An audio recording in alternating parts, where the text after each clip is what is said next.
Welcome to the Emisarios Unidos de Luz channel. If you enjoy this near-death experience story, consider giving it a like and subscribing to the channel. Now let's start with the story. When I was 18, I played football for the school team. That year, we won the championship, and for the remainder of the year, we celebrated our victory, and it was at one of those celebrations that I had my NDE, or out-of-body experience. On the day of my NDE, I experienced an uncanny foreboding when I thought about attending that party. It was as if something or someone was telling me not to go, and retrospectively, I wish that I had listened to that voice. On that day of the party, while I was anxious about showing up, Dan, a buddy of mine, was contacting everyone to invite them to the celebration. Dan was a big guy in every sense of the word, and he was what you would describe as a bad-tempered drunk, and it was because of his bad temper that trouble precipitated that night. Fast forward to the night of the party. We were all there chatting with the other guys in our team when I heard a commotion near the front door. When I turned towards the ruckus, I was nonplussed to see Dan staring down at some guy that neither of us were familiar with.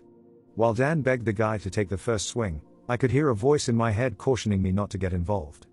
"Kyle, stay out of it," I heard the voice say, but I was so used to breaking up the quarrels that Dan would provoke in his inebriated state that I disregarded the voice's warning. "Dan, let it go," I said as I put my right arm between Dan and the guy that Dan was having the altercation with, but Dan, being Dan, told me in a less than polite manner to get lost.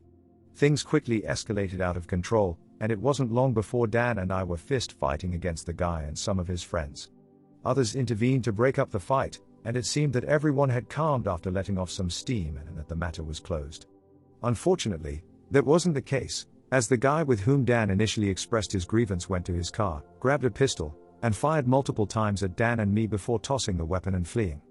Of the shots that struck me, one pierced me in the side of my chest, causing my body to go limp and the world to darken around me.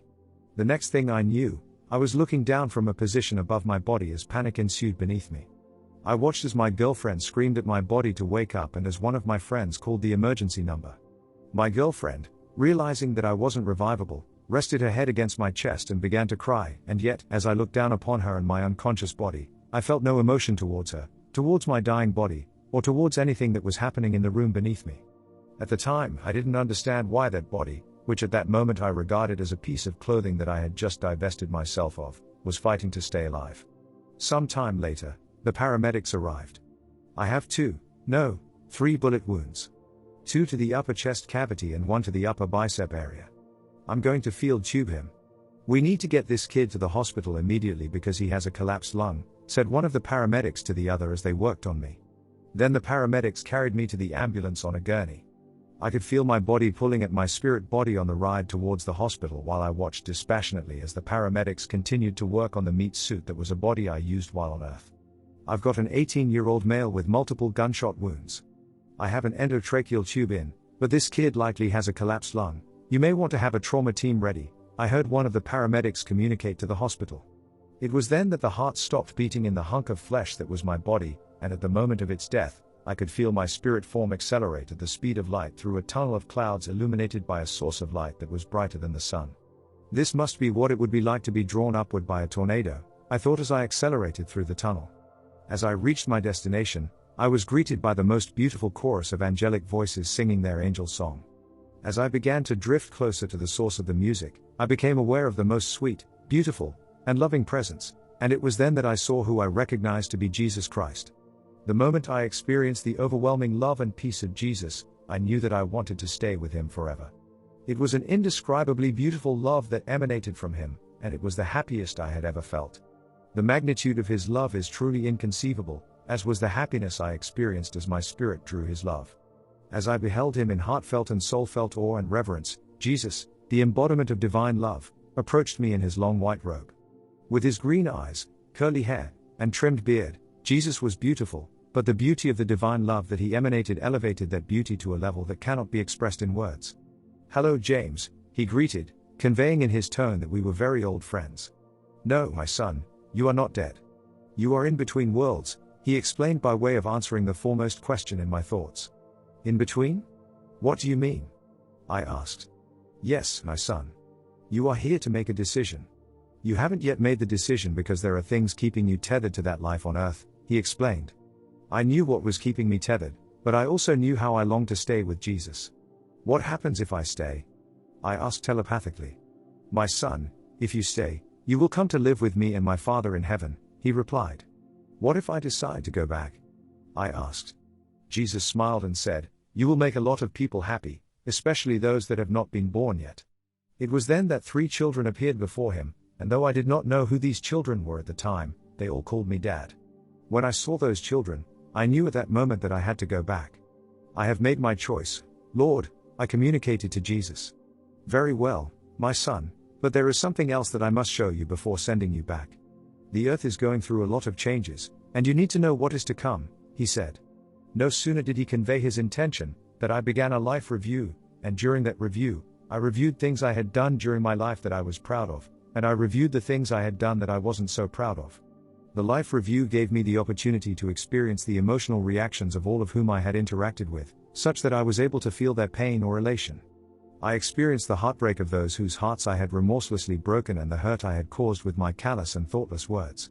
During the review, I judged myself as a pretty awful person, yet not once did Jesus judge or reprimand me. When the life review ended, I was shown my future and the future of Earth. I was shown that I would lose my football scholarship due to the injuries my body sustained, and as a result, I would end up going to a trade school to learning welding. I was shown that my girlfriend would end up going to college 2 states away and that we would break up, only to reconnect some years later. I was shown that my girlfriend and I would eventually get married and have children, the children that appeared by Jesus' side before the life review, and I was shown a lot of other personal things that I do not want to discuss at this time. I was also shown the future of the earth, and in that future I saw the fall of the Soviet Union, which back then hadn't yet happened. I was shown the terrorist attacks that would occur within the United States, and I was shown World War III, a war that begins in a reunited Korea. I saw the world rebuilt after World War III, and I saw the world becoming a much more peaceful place and a world in which countries weren't fighting over natural resources such as oil. Why are you showing me this?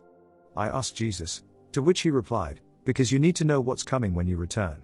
Suddenly, I was in the back of the ambulance, reunited with my body. I could taste the blood in my mouth and the searing pain of the wounds that I had sustained. Welcome back, kid, the paramedic said with the paddles of the defibrillator in his hands. Don't try to speak or move, we're almost at the hospital, the paramedic advised, and when we arrived at the hospital, we were met by a team of trauma surgeons. One of the surgeons was amazed that I was still alive, considering that there was a gunshot wound in my right lung that caused it to collapse. It took a while for me to recover, and during recovery, I watched as the Soviet Union collapsed, just as Jesus had shown me. A week after I had fully recovered, I received a letter from the school advising me that my scholarship was cancelled, and when my girlfriend broke it off with me, I cried more than I have ever cried. After I was discharged from the hospital, I took a break from everything, and during that time of self-reflection, I became a spiritual person. On the anniversary of the day my grandpa died, I broke down and begged my mum for forgiveness for the callous thing I said about grandpa when he died. I told her about my NDE and about everything that Jesus had shown me, but judging by her bemused expression, it wouldn't be inaccurate to conclude that she thought I was high at the time. She didn't believe any of it, but she did accept my apology. I'm glad I did apologize, because my mum passed away 8 months later. I'm glad that Jesus didn't warn me about her death, as I don't think that my heart could have handled it. In 2001, we all witnessed the horrible terror attacks in the United States. My girlfriend moved back home, and we rekindled the romantic relationship we once shared. In 2002, I proposed to my girlfriend, and in 2004, we welcomed the first of 3 of our children into the world. Every day I watch the news with trepidation to see if North and South Korea have reunified.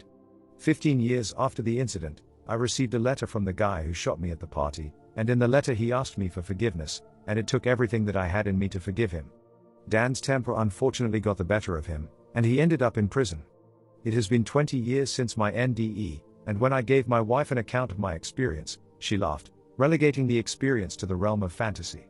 I find myself dreaming of the day that I will be reunited with Jesus in that realm of love, listening once again to the Song of Angels.